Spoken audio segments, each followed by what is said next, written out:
జగిత్యాల పట్టణ Chintakunta mini tank bund వద్ద 15th financial నిధులు 30 లక్షలతో సెంట్రింగ్, లైటింగ్, మరమ్మతులు, మౌంటైన్ స్కై లిఫ్ట్ లాడర్ ను ప్రారంభించి అనంతరం చింతకుంట శ్మశాన వాటికలో 10 లక్షల సాధారణ నిధులతో రోడ్డు నిర్మాణ అభివృద్ధి పనులు భూమి పూజ చేసిన జగిత్యాల శాసనసభ్యులు డాక్టర్ సంజయ్ కుమార్. చింతకుంట శ్మశాన వాటిక పరిశుభ్రత పాటిస్తూ ఉత్తమ విధులు నిర్వహిస్తున్న సఫాయి కార్మికుడు రాములను శాల్వాతో సత్కరించి అభినందించారు ఎమ్మెల్యే. ఈ కార్యక్రమంలో మున్సిపల్ కమిషనర్ స్పందన, డిఈ ఆనంద్, ఏఈ శరణ్, మాజీ మున్సిపల్ చైర్మన్ వై శ్రీనివాస్, నాయకులు బాలే శంకర్, సామిండ్ల శ్రీనివాస్, కప్పల శ్రీకాంత్, పంబాల రాము, ఆరుముల్ల పవన్, పద్మావతి పవన్, గుర్రం రాము, యుద్ధన్, రాజ్ కుమార్, రాజు, అలీ, గౌస్, రమేష్, శ్రీనివాస్ నాయకులు తదితరులు పాల్గొన్నారు.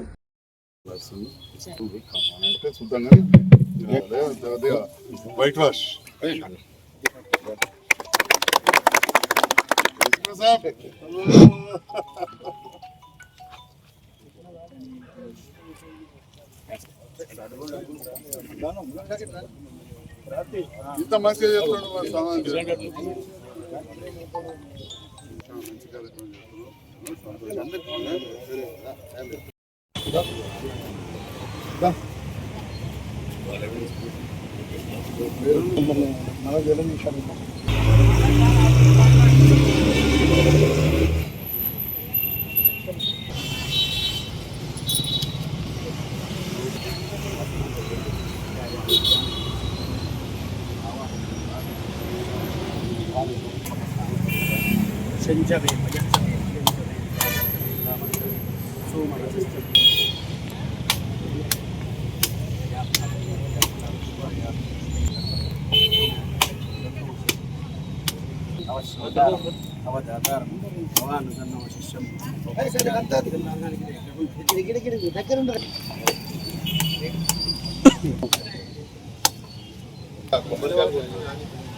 ఓ పెద్ద కొంచెం ఓకే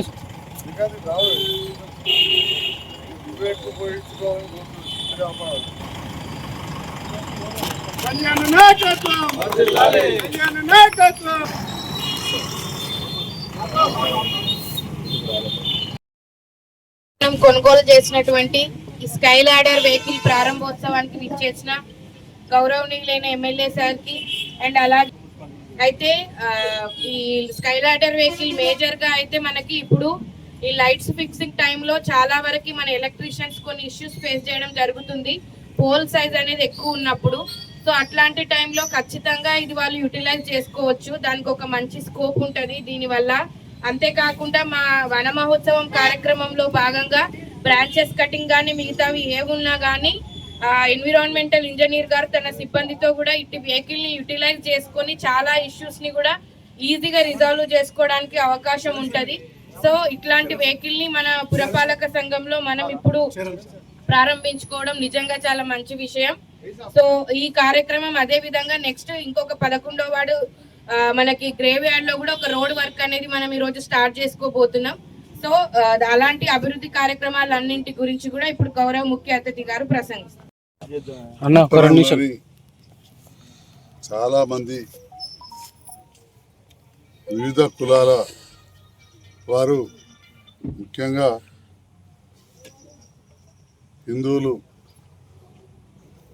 గత కొన్ని తరాలుగా జనరేషన్స్ నుంచి కూడా వాడుకునే చింతకుంట శ్మశాన వాటికను 7-8 సంవత్సరాల నుంచి ఊహించని విధంగా అభివృద్ధి చేస్తూ వెళ్ళడం జరుగుతూ ఉంది. ఇప్పుడు ఇక్కడ వచ్చి చూస్తూ ఉంటే చాలా సంతోషం అనిపించింది. ఏంటంటే ఇక్కడ పచ్చని గడ్డి కావచ్చు, ఆ ఈశ్వరుడు విగ్రహం చుట్టూ, అదేవిధంగా గదులన్నీ కూడా శుభ్రంగా ఉండి ఇక్కడి ప్రాంత ముఖ్యులు చాలా ఆనందంగా ఇక్కడున్న నాయకులు, మా మహిళా సోదరిమణులు, వివిధ కుల సంఘాల పెద్దలు చాలా బాగుంది. అంతకుముందు ఎవరైనా చనిపోతే రాత్రి శవాన్ని కూడా తీసుకొచ్చే పరిస్థితి లేకుండే ఆ పార్థివ దేహాన్ని పొద్దున తీసుకొస్తాం. స్నానాలకు ఇబ్బంది ఉంటుండే. ఈ ప్రాంతంలో చాలా మంది పేద ప్రజలు ఉంటారు, ఇల్లు లేని వాళ్ళు. ఇప్పుడైతే మనం ఎక్కువ డబుల్ బెడ్రూమ్లు చాలా పెద్ద మొత్తం కట్టించడం, కానీ అంతకుముందు అవి కూడా లేకుండే. కిరాయి ఇళ్ళకి తీసుకుపోయే పరిస్థితి ఉండేది కాదు.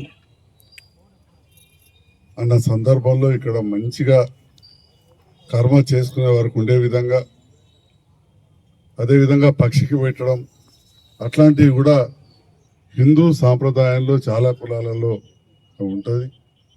అక్కడే కొంత భోజనం కూడా చేసుకొని తినే ఆచారం కూడా. ఎంతోమంది ఇక్కడ కార్యక్రమాలు చేసుకున్నప్పుడు శుభ్రంగా ఉంచి మధ్యరాత్రి అయినా కానీ ఈ ఇండ్లు లేని వాళ్ళు ఉంటే వాళ్ళకి అండగా ఉంటుంది. ఇదే తరాలో మన మోత శ్మశాన వాటిక కూడా జరగాలి.